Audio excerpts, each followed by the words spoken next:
Alright, so the two cities that I had chosen for my iNaturalist review is Los Angeles and New York City. If I can get back.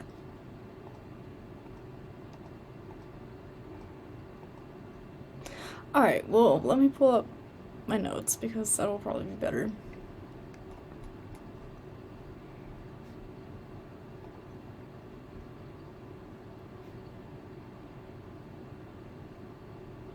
So fucking dumb. Okay.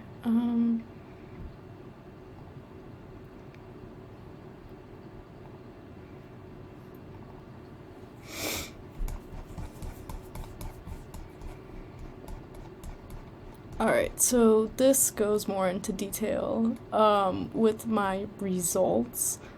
Um, Both cities had like a good amount of biodiversity. I just feel like it depends on what you're looking at. I feel like one of the unsurprising things that I discovered was that New York City had a large species percentage of fungi as well as other. And I think a lot of that attributes to the fact that there's just like weird stuff growing there. And so people see it, weird mold and stuff, and they're just like, oh, what's that?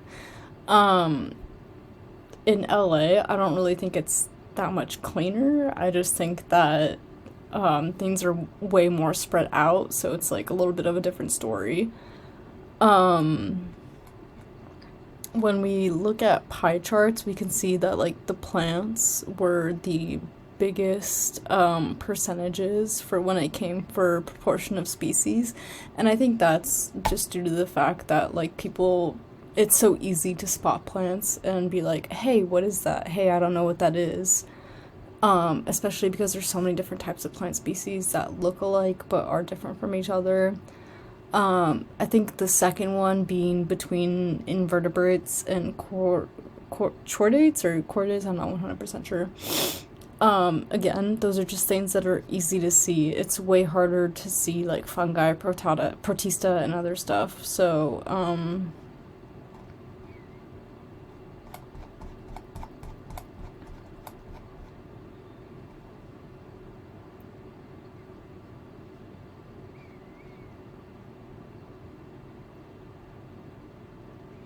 I think it's also important to note that like the top five things that you find in New York City are like either plants, or like there's like one bird in the top five, the American robin, which again is something that's so common to find. These are just things that like again are easy to spot in New York City, but harder.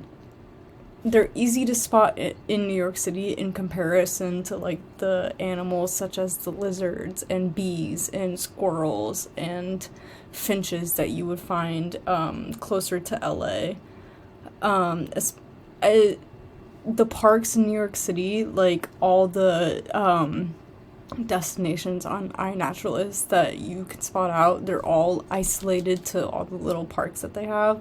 While in LA, everything is kind of spread out. Like, I'm sure that people could go into their backyards and see a lot of this stuff. So, they're two very different cities with very different biodiversity levels as well as observation levels when it comes to species. But in general, I would say that LA is much more diverse and has higher levels of species. It's just that, in New York City, you're going to see like higher levels in certain things like the total number just because you think about like the population size and density there.